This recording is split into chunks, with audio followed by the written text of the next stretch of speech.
Quand on parle de biodiversité, on parle de préserver la biodiversité. Ce qu'on aime dire, c'est de préserver la vie. Ce qu'on s'est dit ensemble, c'est comment accompagner l'humain pour mieux vivre la nature, développer, au-delà de ça, développer un attachement réel à la nature.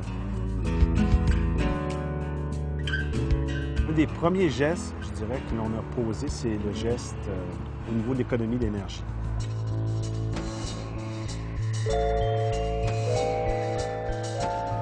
On est des institutions qui, quand même, consommons beaucoup d'énergie.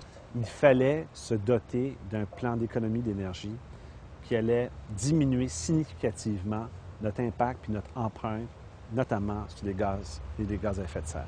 Depuis 96-97, notre consommation stagne, la facture augmente compte tenu des coûts qui augmentent. Donc, on était rendu à passer à une autre étape qui est un projet majeur d'investissement qui va nous permettre d'atteindre des économies considérables et réduire nos gaz à effet de serre. C'est une réduction de 30 de gaz à effet de serre, ce qui représente 600 voitures. C'est comme si on retirait 600 voitures de la circulation. Et c'est pas fini, puisqu'on s'est tous engagés ensemble d'ici 15 ans d'atteindre zéro déchet, zéro carbone.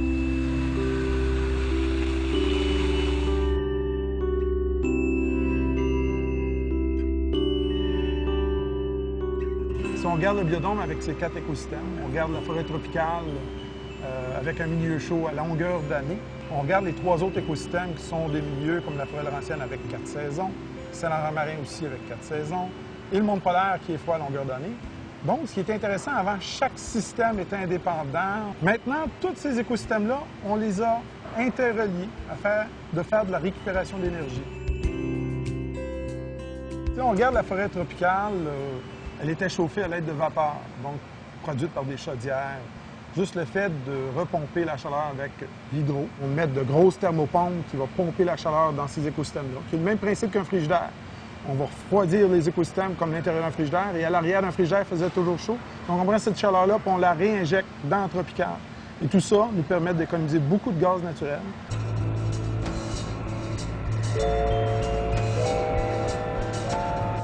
Première thermopompe qui rentre ici, sur une série de 4.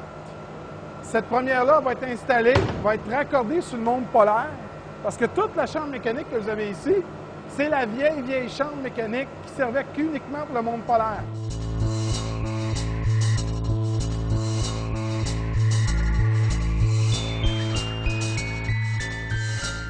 Du moment que tout ça est en opération, on démolit tous les vieux équipements au complet.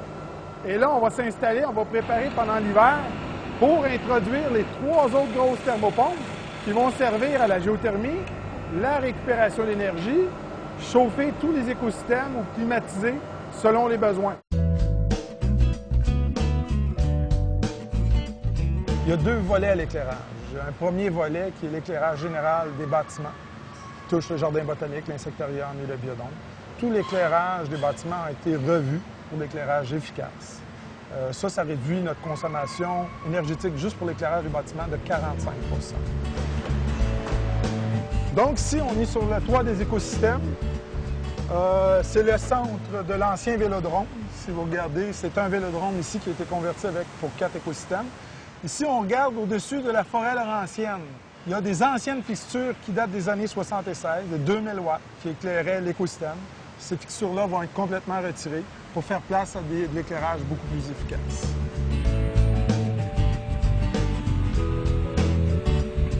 Il n'y a plus de transformateurs ici. Ils sont relocalisés en dehors des écosystèmes. Donc, il n'y aura plus aucun bruit. On va pouvoir entendre le chant des oiseaux partout dans le biodôme, ce qui va être très agréable. Toutes les lumières vont être repositionnées, orientées en fonction des végétaux.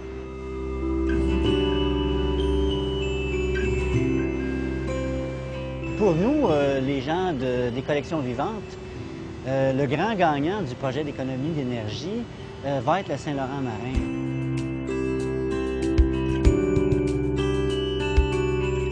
Pour des raisons techniques, la climatisation ne permettait pas de répondre aux exigences de dormance des plantes. Parce qu'ici, on a une collection de plantes tempérées. On fait l'exploit quand même de rentrer ces plantes-là et de les faire survivre dans un environnement où il n'y a pas de gel.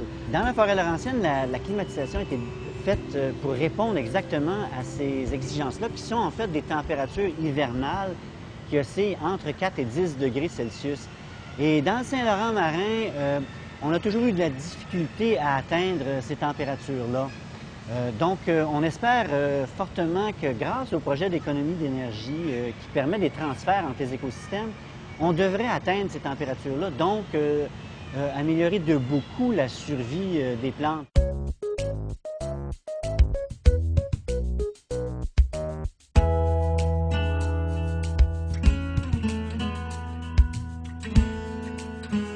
À l'Insectarium, le projet est super intéressant, petite institution, mais beau projet complexe. Nous avons installé de la géothermie fermée.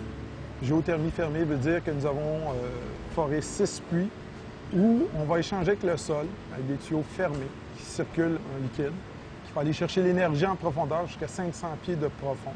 On va aller chercher la chaleur pour chauffer le bâtiment ou rejeter aussi la chaleur l'été lorsqu'on va climatiser pour éventuellement récupérer l'hiver et ainsi de suite. Donc le circuit, la géothermie fermée, c'est vraiment un circuit de tuyaux qui va dans le sol à 500 pieds, qui va capter de l'énergie, ramène l'énergie via un liquide.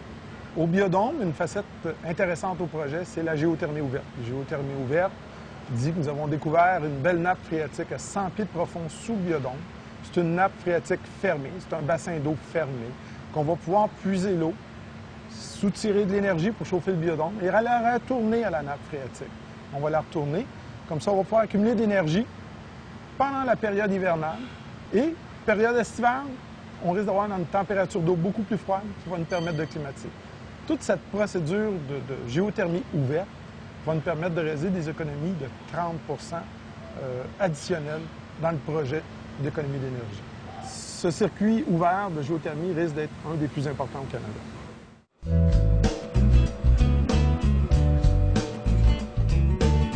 Système de ventilation majeur au biodôme. Il est muni d'un entraînement à vitesse variable.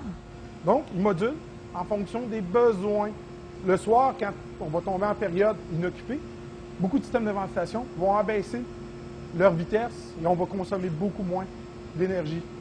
On sauve avec ça autour de 30 de capacité électrique. Naturellement, on a un partenaire principal, le concepteur et celui qui implante toutes ces belles mesures, Écosystème, avec des mesures innovatrices. Et nous avons aussi des partenaires financiers, Hydro-Québec, le Fonds canadien municipal et aussi Gaz métropolitain, qui vont nous permettre d'atteindre des subventions de tout près de 1,7 million. Dans les projets à venir, naturellement, dans ce projet-ci, le planétarium n'est pas touché parce qu'on a un projet d'un nouveau planétarium qui va atteindre une certification LEED Platine, qui va être installé directement à côté du biodôme. Donc, lui, il est présentement en conception et son ouverture est prévue en 2012.